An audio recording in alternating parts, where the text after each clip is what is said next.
Good morning विद्यार्थी मित्रों। आज આપણે ધોરણ 4 માં હિન્દી વિષયમાં યુનિટ 6 ટપકી કા ડર। તો એની અંદર વિદ્યાર્થી મિત્રો અગાઉના વિડીયોમાં આપણે પાઠ ભણી ગયા હતા। આજના વિડીયોમાં આપણે મુહાવરે અને અભ્યાસ ભણીશું। તો પહેલા મુહાવરા, झुंझला उठना यानी क्रोधित होना। झुंझला उठना यानी क्रोधित होना। दूसरा, सिर पर पैर रख कर भागना। सिर पर पैर रख कर भागना यानी तेज गति से भागना। सिर पर पैर रख कर भागना यानी तेज गति से भागना। अब हम अभ्यास देखेंगे। अभ्यास के अंदर है प्रश्न 1, निम्नलिखित प्रश्नों के उत्तर दीजिए। प्रश्न 1, निम्नलिखित प्रश्नों के उत्तर दीजिए। तो इसके अंदर है 1 થી 10 प्रश्न है। एमा पहला प्रश्न, तुम्हारे गांव में कैसे कैसे घर है।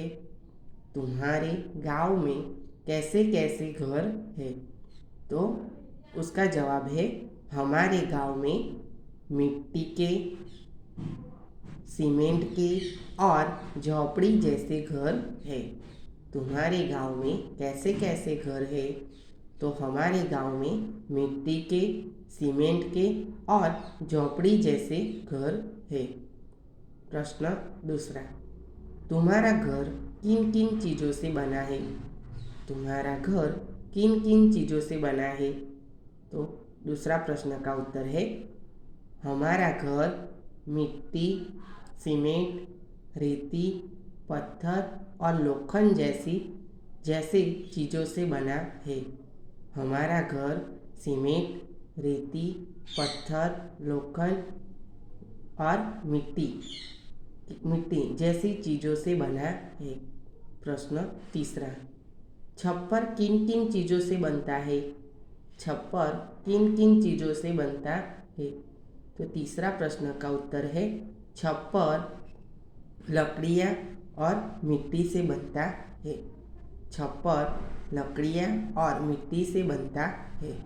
प्रश्न चौथा, बरसात के मौसम में क्या क्या होता है। बरसात के मौसम में क्या क्या होता है।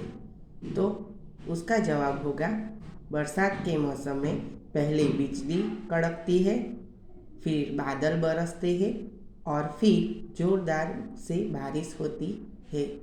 बरसात के मौसम में पहले बिजली कड़कती है, फिर बादल गरजते हैं और फिर बारिश होती है।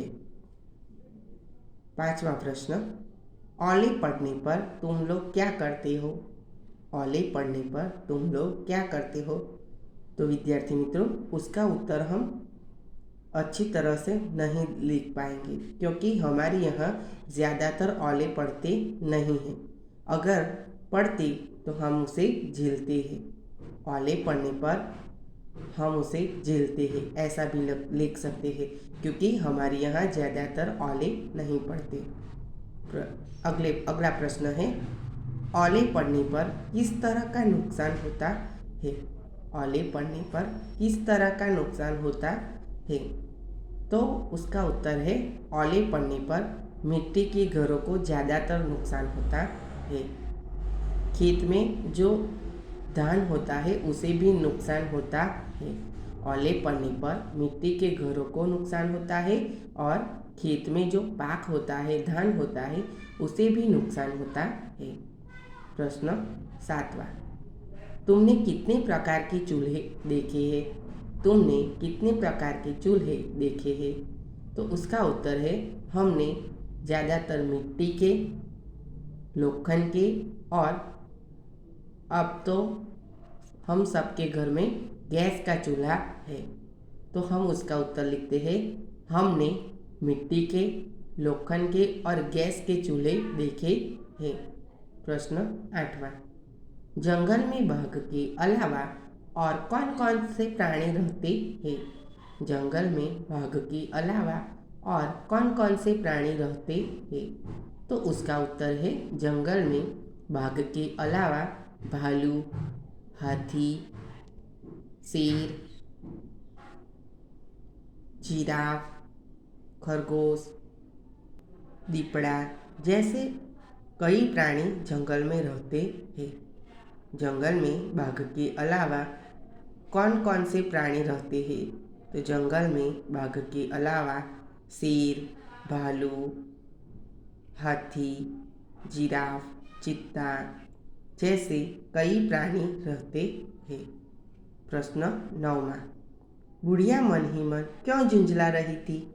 बुढ़िया मन ही मन क्यों झुंझला रही थी?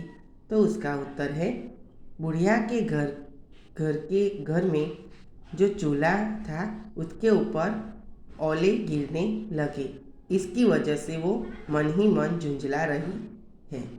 बुढ़िया की झोपड़ी में एक चूल्हा था, उसके ऊपर ओले गिरने लगे, उसकी वजह से वो झुंझला रही थी। 10वां प्रश्न, बाघ सिर पर पैर रखकर क्यों भाग गया? बाघ सिर पर पैर रखकर क्यों भाग गया?